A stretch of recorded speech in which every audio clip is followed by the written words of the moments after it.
शुभ मध्याह्न बच्चों। तो आज की क्लास में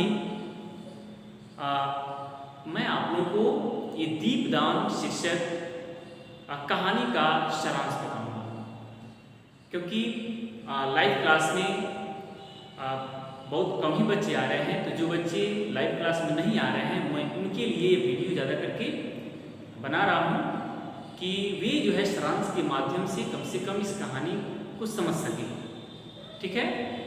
तो जैसा कि पिछले वीडियो में मैं आपको बताया था कि दीपदान यह डॉक्टर राम कुमार वर्मा द्वारा लिखी हुई एकांकी है, और इस एकांकी के माध्यम से ये लेखक डॉक्टर राम कुमार वर्मा यह बताना चाहते हैं कि हमें अपनी जिम्मेदारियों को कैसे निभाना चाहिए।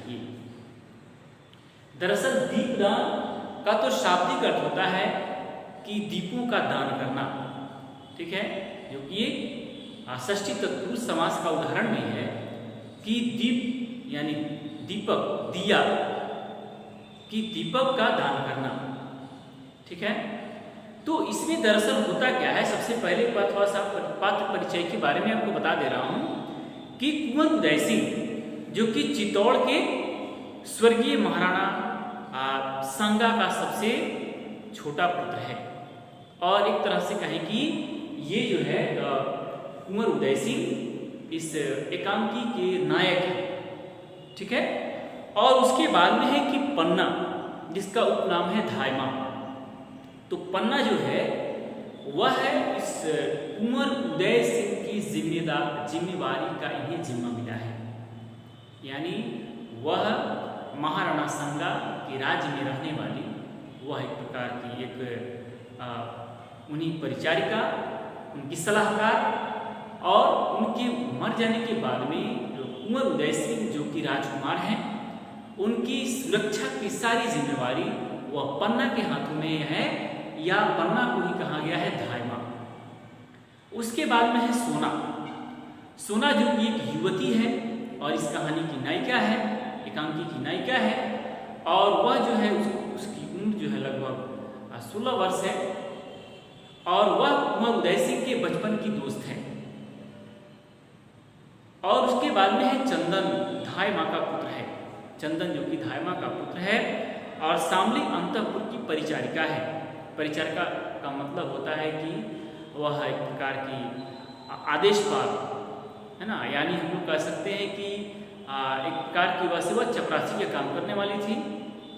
कीरत जो कि जूठी पत्रों को उठाने वाला था। विराज में कुछ भी होता था तो जैसे कोई भी फंक्शन होते थे, जो भी भोज होता था, तो उसमें जूठे पत्रों को उठाने का वह काम करता था। और बनवीर यह जो है इस एकांकी का मुख्य रूप से ही खलनायक है। बनवीर एक दासी का पुत्र है, यानी राज्य का वह दासी का पुत्र है। महाराणा संगा के मर जाने के बाद में वह चाहता है कि बनवीर को भी मार करके मैं इस राज्य पर शासन करूं, इसलिए वह विक्रमादित्य की हत्या भी कर देता है बनवीर। और बनवीर वह जानता है कि सोना कुंवर उदय सिंह के बचपन की दोस्त है, और इसलिए वह सोना की सहायता से, यानी सोना बनवीर की तरफ मिली हुई है, और सोना जो है वह बनवीर सोना की सहायता से वह कुंवर उदय सिंह को घर से बाहर निकालना चाहता है और उसकी हत्या करना चाहता है, ताकि वह राज्य को हड़प सके। लेकिन ऐसा होता नहीं है, क्योंकि धायमा जो है वह एक अरावली पहाड़ की तरफ अड़ी हुई है, और उसकी कुंवर उदय सिंह की सुरक्षा की सारी जिम्मेवारी धायमा के ऊपर है। तो वह नहीं चाहती है कि मैं नमक खा करके किसी के नमक हराम बनूं। तो वह कहती भी है कि नमक से रक्त बनता है, न कि रक्त से नमक बनता है। तो इसका तात्पर्य यह है कि वह महाराणा संगा का नमक खाई है, तो वह किसी भी कीमत में वह नहीं चाहती है कि उनके बेटे या राजकुमार कुंवर उदय सिंह की सुरक्षा पर किसी भी प्रकार का आ जाए। इसलिए वह सोना आती है बुलाने के लिए, और बनवीर यहाँ पर नया नाच गान का नाटक रचता है मंदिर में। तुलजा भवानी के मंदिर में वह नाच गान का आयोजन करता है उस समय, ताकि लोग यहाँ पर आएंगे देखने के लिए। उसमें कुंवर उदय सिंह भी आएंगे, अगर नहीं आएंगे तो सोना को भेज करके मैं बुलवाऊंगा और यहीं पर उसकी मैं हत्या कर दूंगा। लेकिन पन्ना बहुत ही होशियार और बहुत दूरदर्शी है। वह समझती है कि बनवीर की कूटनीतिक चाल को समझती है। वह जानती है कि असमय यह नाच गान और यह मंदिर में दीपदान करने का इसमें कोई औचित्य नहीं है। सोना आती है बुलाने के लिए, बहुत प्रयास करती है कि बनवीर कहाँ है, उनको मैं बुलाना चाहती हूँ। वो नाच गान देखने के लिए उन्हें मेरे साथ चलना है, लेकिन धाय माँ नहीं जाने देती है। कहती है कि नहीं, बनवीर कुंवर उदय सिंह सो रहे हैं, वे नहीं जाएंगे। तो लाख प्रयास करने के बाद भी सोना कहती है कि मैं उसको लेकर के ही जाऊंगी। धाय माँ कहती है कि तुम किसी भी कीमत में उसको लेकर के नहीं जाओ, क्योंकि इसके पीछे चाल है। बनवीर ने ही सोना को भेजा है कुंवर उदय सिंह को लाने के लिए, ताकि उसकी हत्या की जाए, और नहीं आने देती है। अंततः सोना वापस चली जाती है। उसके बाद में तब शामली आती है और कहती है कि कुंवर उदय सिंह कहाँ हैं। बहुत गलत हो गया कि कुंवर उदय सिंह के जान का खतरा है। धाय माँ तो जानती है कि मैं तो इसको अंदर सुलाई हूं, लेकिन शामली के इस कथन पर धाय माँ को भी थोड़ा सा शक होता है और घबराई हुई सी जाकर के अंदर देखती है तो कुंवर उदय सिंह ज्यों का त्यों सोए हुए हैं। और आती है, कहती है कि चिंता की कोई बात नहीं है, कुंवर सो रहे हैं। तभी शामली कहती है कि बहुत अनर्थ हो गया, विक्रमादित्य की हत्या हो गई। क्योंकि विक्रमादित्य भी उससे कुंवर उदय सिंह का ही खानदान का था। जब यह बात धाय माँ सुनती है तो उसे बहुत आघात होता है कि विक्रमादित्य की हत्या हो गई। किसने किया? शामली कहती है कि बनवीर ने किया। नाच गान का आयोजन करके सबका ध्यान आकर्षित हो गया उधर, सब लोग नाच गान में ही लग गए। इसी मौका का फायदा उठाकर बनवीर, जब विक्रमादित्य सो रहे थे तो बनवीर अपनी तलवार को उनके सीने में घोंप दिया। इस प्रकार से उनकी हत्या हो गई।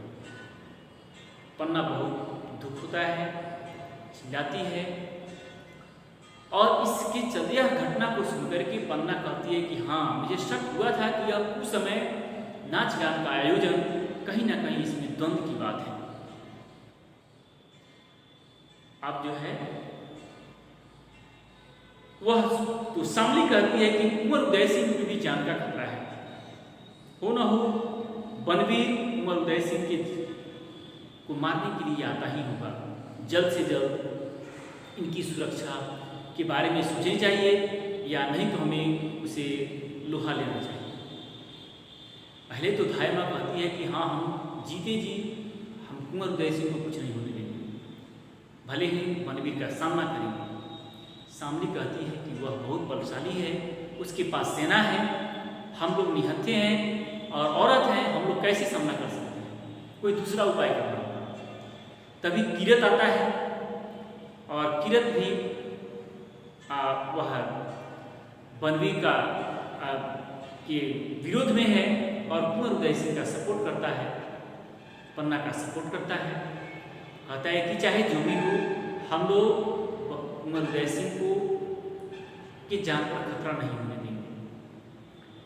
तभी धाय माँ एक उपाय बताती है कि किरत, तुम तो झूठे पत्थर उठाते हो, तुम आते जाते हो तो कोई तुम्हें रुकता नहीं है। एक उपाय है कि तुम कुंवर उदय सिंह को टोकरी में बैठा लो, सुला लो और ऊपर से झूठी पतले रख लो और इस महल से दूर लेके चले जाओ, ताकि अगर बनवीर आए भी तो वह कुंवर उदय सिंह का कुछ बाल बांका भी न कर सके।